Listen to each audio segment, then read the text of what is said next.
할렐루야. 금요기도에 나오신 여러분들을 주님의 이름으로 환영합니다. 좌우 앞뒤에 있는 분들과 이렇게 인사했으면 좋겠습니다. 주님이 우리를 돌보십니다. 주님이 우리를 돌보십니다. 아멘. 주님이 우리를 돌보시고 계신 것 믿음으로 확신하시지요? 네, 이 믿음 잃지 않았으면 좋겠습니다. 주님이 우리를 돌보고 계십니다.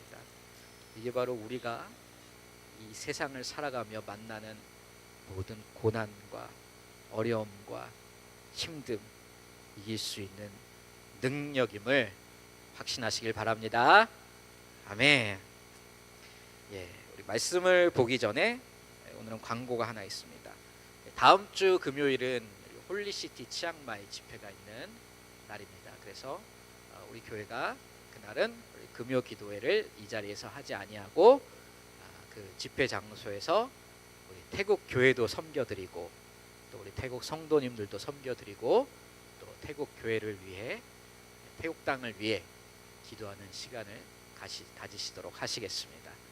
그러니까 다음 주는 이 자리에서 금요 기도회가 없고 대신 홀리시티 치앙마이 집회 장소에서 하나님께 영광 올려드리도록 하겠습니다. 아멘.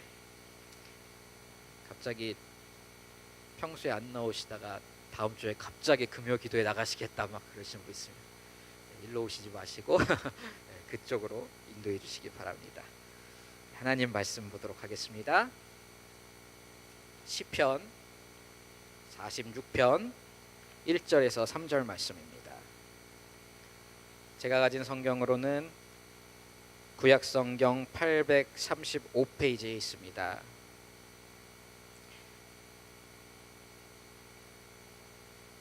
시편 46편 1절에서 3절입니다.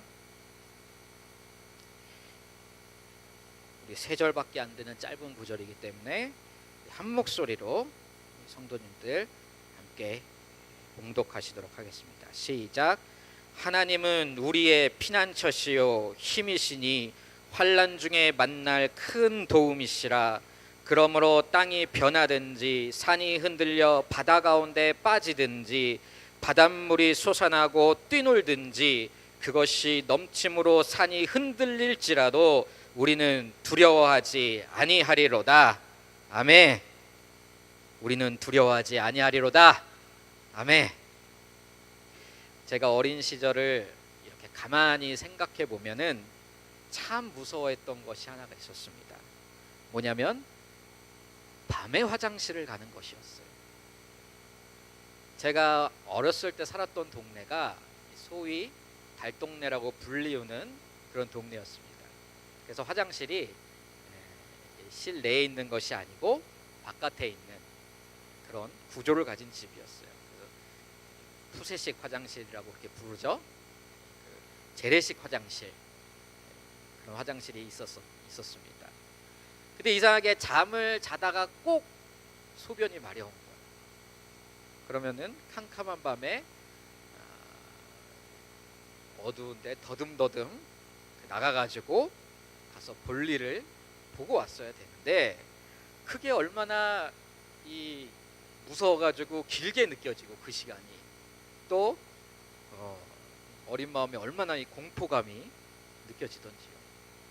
또 저 어릴 때는 공포 이야기란 게 유행을 했어요. 무서운 이야기. 그 중에서도 제일 잘 나가던 이야기 중에 하나가 뭐였냐면은 화장실을 가면은 빨간 휴지를 줄까 파란 휴지를 줄까 엠보싱으로 주세요 뭐 이런 이야기가 있는데 들어보셨죠? 그런 이야기. 낮에 들을 때는 그냥 뭐 별 느낌이 없습니다. 야, 뭐 그런 얘기가 다 있냐, 뭐 무섭지도 않고 재밌네. 근데 이게 밤에 화장실을 갈 때는요, 생생하게 막 토시 하나 안 틀리고 기억이 생생하게 그게 떠오르는 거예요. 딴 거는 뭐 한번 들어도 전혀 기억이 나지도 않는 것들이 그런 무서운 얘기들은 꼭 그렇게 기억이 완벽하게 떠오릅니다. 지금 생각해 보면은 그때 그랬던 저의 모습 그런 게 참 웃기다, 재밌다, 재밌는 추억이다 라고 하지만은 당시 어린 나이에 그 밤에 화장실을 가는 건 정말 그야말로 이 체감되는 공포, 그 그 자체였습니다. 그런데 저만 그랬을 것 같지는 않아요. 이 자리에 계신 성도님들도 뭐 제가 어린 시절을 제가 직접 본 적은 없지만은 다 저와 별 다를 바 없지 않으셨을까, 그런 기대를 해봅니다. 네. 그런데 이게 왜 갑자기 생각났는가 하면, 우리 아이들이 요새 밤에 화장실에 갈 때 그렇게 무서워합니다. 뭐 옛날처럼 푸세식도 아니고 안방문 열면은 바로 이렇게 옆에 화장실이 있는 구조예요. 그런데 얘들이 자다가 이제 한번 화장실을 가려고 하면은 굉장히 절차를 복잡하게 거칩니다. 무서우니까 안방문도 열어놓고 불도 이제 복도에 막 다 켜야 됩니다. 일단 화장실을 갈 때 정면에 이제 작은 방이 있는데, 작은 방의 문을 열면 또 큰 창문이 있어요. 그러니까 밤에 화장실 가다 창문 보면 어떻습니까? 무섭죠. 그러니까는 이제 작은 방 문도 이제 닫아놔야 돼요. 그리고 가서 이제 볼일을 볼 때도 화장실 문 열어놓고 보고, 볼일을 다 본 다음에도 어떡합니까? 이 빨리 이게 편하게 이제 천천히 뒤처리를 하는 게 아니고, 될 수 있는 한 빨리 그냥 후다닥 닦는 둥 마는 둥 하면서 막 나오면서 빤스라 그러면 안 돼. 팬티를 이렇게 올리면서 동시에 방 안으로 튀어 들어옵니다. 저희 집은 이제 4 식구 같이 자거든요.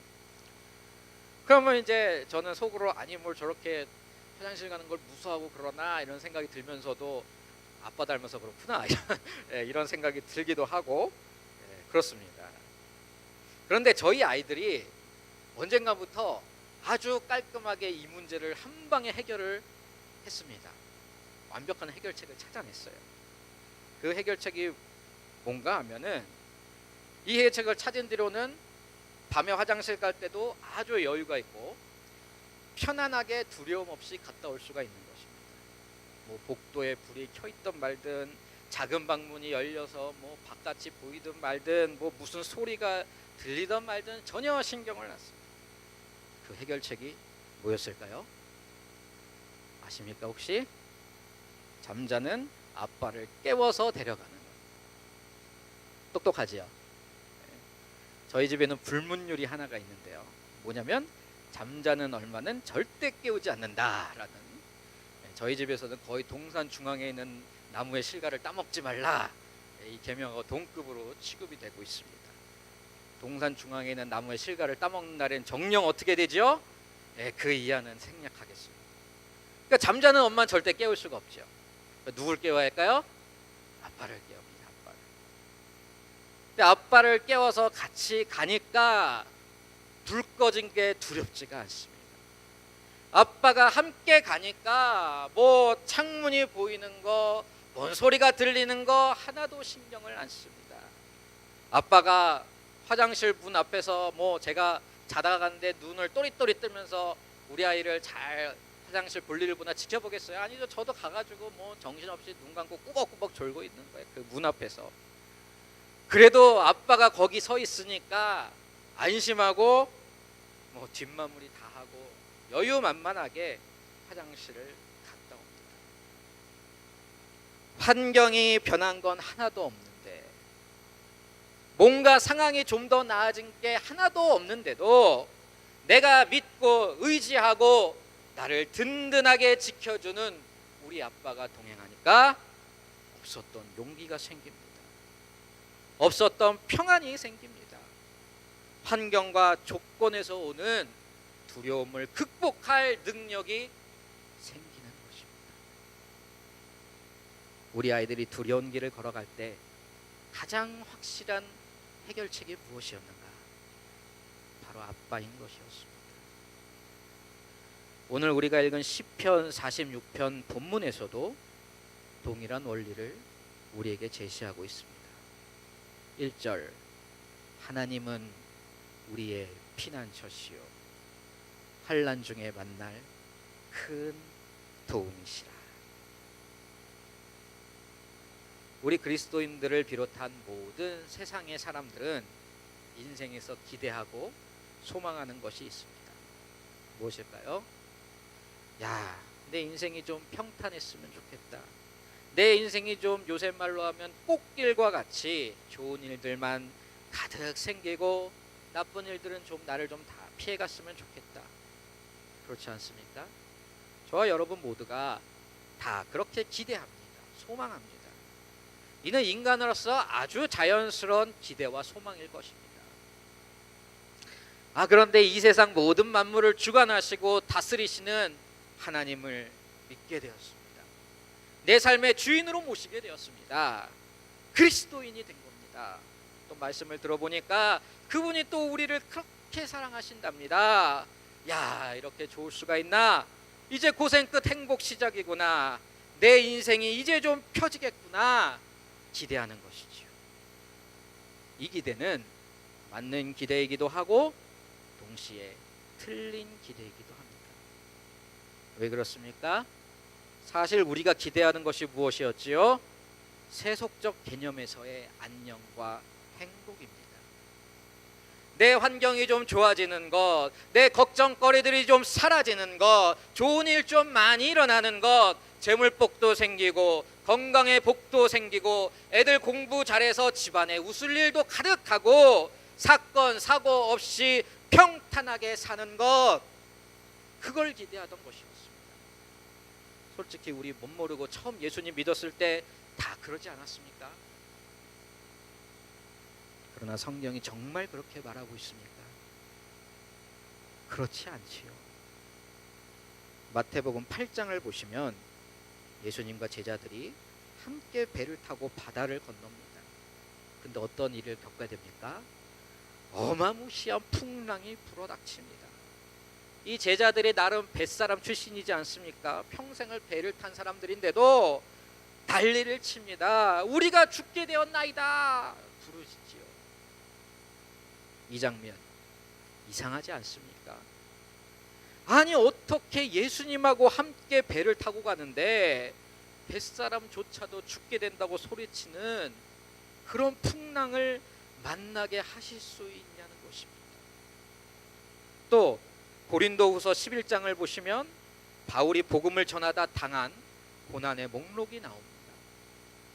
내가 수고를 넘치도록 하고 옥에 갇히기도 더 많이 하고 매도 수없이 맞고 여러 번 죽을 뻔하였으니 유대인들에게 40에서 하나 감한 매를 5번 맞았으며 3번 태장으로 맞고 1번 돌로 맞고 3번 파선하고 일주일을 깊은 바다에서 지냈으며 여러 번 여행하면서 강의 위험과 강도의 위험과 동족의 위험과 이방인의 위험과 신의 위험과 광야의 위험과 바다의 위험과 거디 형제 중에 위험을 당하고 또 수고하고 애쓰고 여러 번 자지 못하고 줄이고 목마르고 여러 번 굶고 춥고 헐벗었노라. 바울이 대단한 사람이죠. 고생한 걸 다 기록을 해놨어요. 어떻습니까? 우리가 그리스도인 되면서 기대하였던 삶의 모습과 일치되고 있습니까? 아니, 그렇게 열심히 복음을 전하고 다니는데 하나님도 참 너무하시지. 강도는 왜 만나게 하시냐? 복은 뭐 못 주신다 쳐도 좀 강도 정도만큼은 좀 피해갈 수 있게 좀 섭리해 주시고 역사해 주시고 뭐 그 정도는 좀 해주셔야 하는 거 아닙니까? 나름 복음 전하는 사도인데, 평신도도 아니고 사도인데. 사랑하는 성도 여러분, 우리가 그리스도인이 되었을 때 성경이 약속한 것이 무엇이었을까요? 우리를 둘러싼 환경의 변화, 재물의 넉넉해짐, 세속적 복, 네가 예수를 믿으면 성공의 가도를 달리는 인생이 펼쳐질 것이다. 네가 지금 이 모양 이 꼴인 건 정성을 다 안 해서 그렇지. 믿음이 약하구나. 정성이 부족하구나. 이것이 우리 기독교의 믿음이었습니까? 이것이 우리가 믿는 바이었습니까? 성경이 약속한 건 이것이었습니다. 내가 사망의 음침한 골짜기를 다닐지라도 해를 두려워하지 않음은 주께서 나와 함께 하십니다. 내가 물 가운데로 지날 때 내가 너와 함께 할 것이라. 강을 건널 때 물이 너를 침몰하지 못할 것이며 내가 불 가운데로 지날 때 타지도 아니할 것이요 불꽃이 너를 사르지도 못하리니 대저 나는 여호와 내 하나님이요 이스라엘의 거룩하니요 내 구원자입니다. 아멘이십니까? 아멘.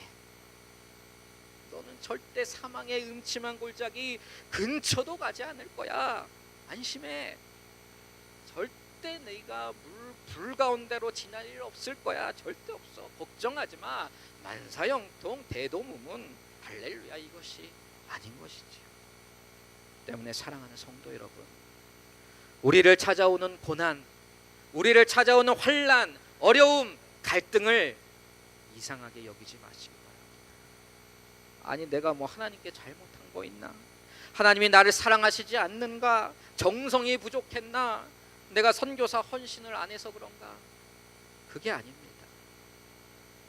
세상 사람들에게 고난은 재수 없는 것, 운이 없는 것, 피해야 할 것이지만 그리스도인에게 고난은 목적이 있는 것, 이유가 있는 것, 성도로서 예수님을 닮아가고 복음을 전하기 위한 훈련과 연단의 자리임을 꼭 기억하셔야 할 것입니다.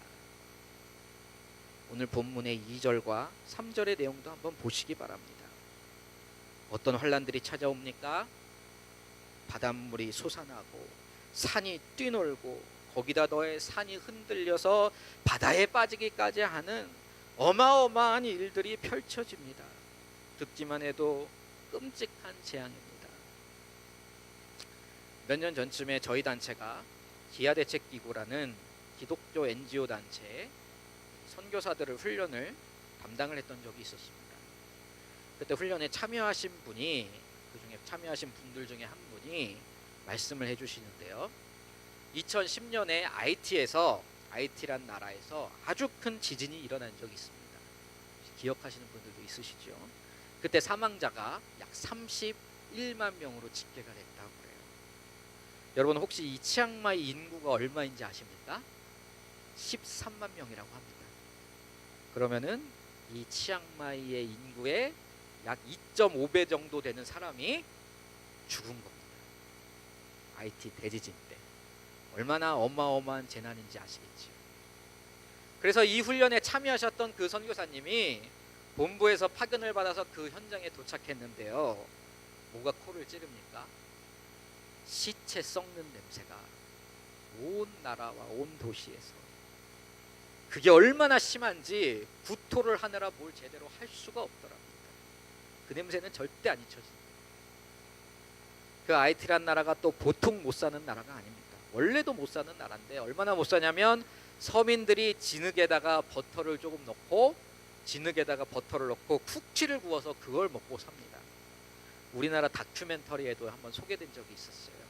지금도 뭐 유튜브에서 혹시 진흙 쿠키 치면 보실 수가 있으실 것입니다.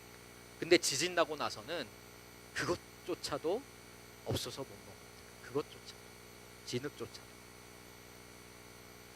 여기에다가 더 막장이 뭐였냐면은 바로 작년인가 새롭게 밝혀진 사실이었는데요. 구호를 하기 위해 아이티에 들어간 이 국제 NGO 활동가들, 또 이제 직원들이 있었지 않습니까? 도와주러 간 거죠. 뭐 아주 대형 참사니까 전 세계에서 이제 갔을 것입니다. 근데 알고 보니까 그 사람들 중에 일부가 구호품을 가지고 그 비참한 현장에서 성매매를 했다는 것이, 미성년자까지도 포함해서.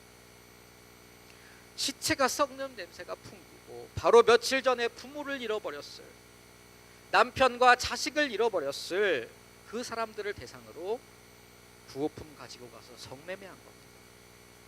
근데 뭐 IT 여인들이 뭐 방법이 있었겠습니까? 절대 의례 입장이니까 방법이 없습니다. 내 자식은 먹여 살려야 하니까 먹고 살기 위해서 몸이라도 팔아야 되는 게 그곳에, 그 현장의 현실이었던 것입니다. 사랑하는 성도 여러분, 듣기만 해도 어떻습니까? 뭐 중세시대의 이야기가 아닙니다. 2010년이면 불과 8년 전의 일이죠. 10년도 안 되는 일입니다. 우리와 같은 공간, 같은 시간을 살고 있는 사람들의 이야기인 것입니다. 여기에 도대체 무슨 소망이 보입니까? 인간들에게서, 사람들에게서 뭐 선한 것이 좀 보이십니까? 믿을 만한 것이 있습니까? 성경은 진작에 없다고 결론 내립니다.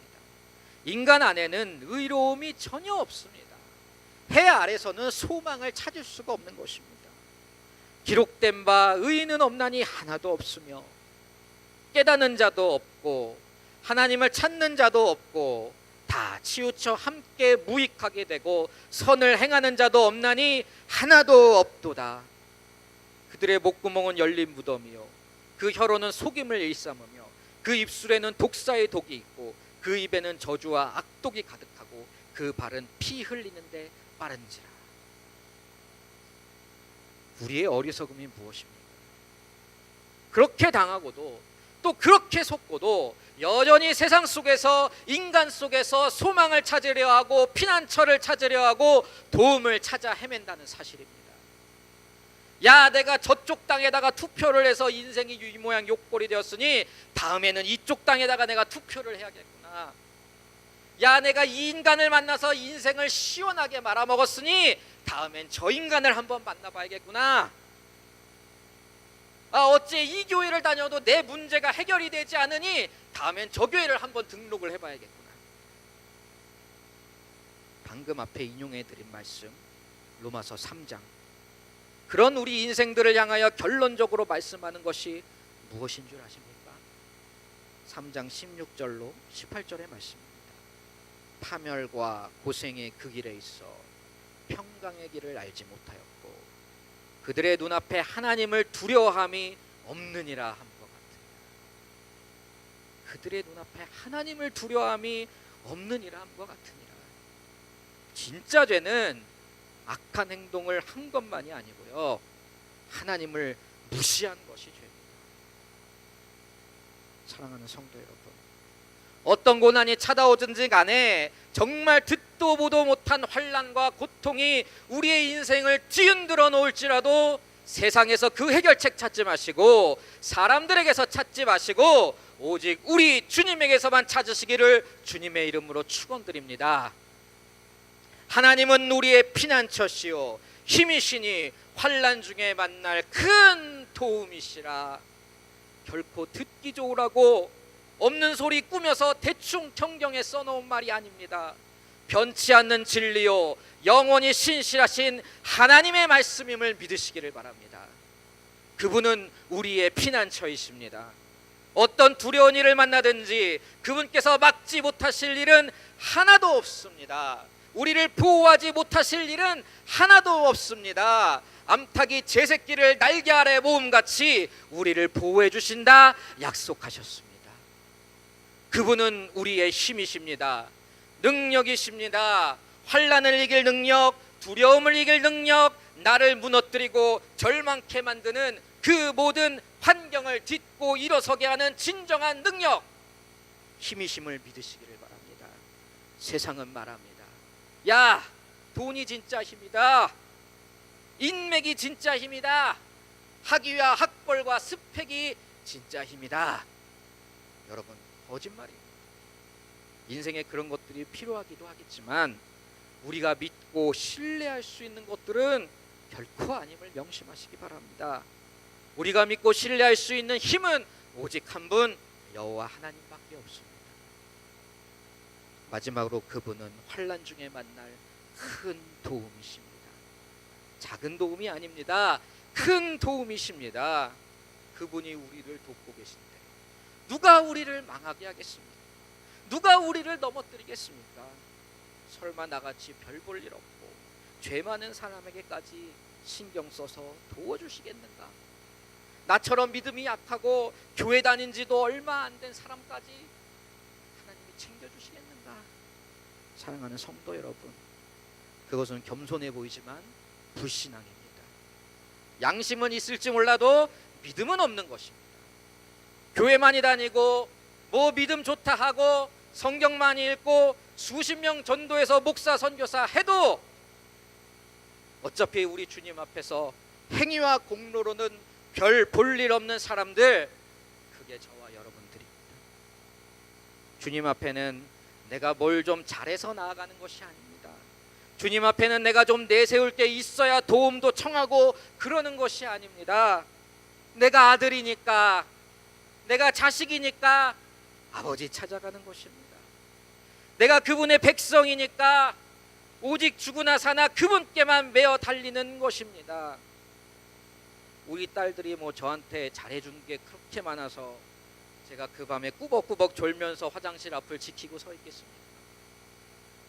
뭐 그러면은 우리 딸들이 뭐 잘못한 일 있으면 학교에서 성적이라도 뭐 잘못 받아오면 야 이것들아 어디 있다고 성적을 가지고 오늘 네 혼자 화장실 한번 가봐라. 공포에 덜덜 떨면서 한번 화장실 가봐라. 제가 이러겠습니까? 아닙니다. 혹시 우리 딸들이 뭐 자기들이 잘못한 일이 있다고 나 안 깨우고 무서움에 두려움에 덜덜 떨면서 화장실 가는 거 보면 제가 얼마나 가슴이 아프겠습니까? 도대체 아빠를 뭐라고 생각하기에 믿어주지를 않는가, 인정해주지를 않는가. 밤에 깨우면 좀 귀찮긴 해도 나를 아빠로 찾아주는 것이 큰 행복인 것이지. 우리 하나님은 저처럼 귀찮아하시지도 않으시는 분입니다. 저처럼 우리 하나님은 무능력하신 분도 아니십니다. 하나님은 우리의 피난처시요 힘이시니 환난 중에 만날 큰 도움이시라 기억하시길 바랍니다. 말씀을 정리하겠습니다. 고통과 환난, 인생의 어려움과 두려움은 성도에게도 피할 수 없는 길입니다. 때로는 정말 그래서는 안 되겠지만 IT 대지진의 그 현장과 같이 참혹한 삶의 자리, 산 지옥과 같은 그 자리를 통과해야 할 때가 찾아올 수도 있습니다. 혹은 지금 이 순간 그런 자리를 통과하고 계시는 분들이 있을지도 모릅니다. 그럴 때 우리가 기억해야 할 것은 무엇이겠습니까? 성도인 우리가 찾아야 할 것은 무엇이겠습니까? 바로 우리의 피난처가 되어주시고 힘이 되어주시고 큰 도움이 되어주시겠다 약속하신 아버지 하나님, 바로 그분을 찾아가셔야 할 것입니다. 그것이 믿음입니다. 오직 의인은 믿음으로 말미암아 살리라. 말씀과 같이 오직 믿음만을 붙잡고 일어서시고 회복하시는 저와 여러분 되시기를 주님의 이름으로 축원드립니다. 아멘. 이 시간 함께 기도하시도록 하겠습니다.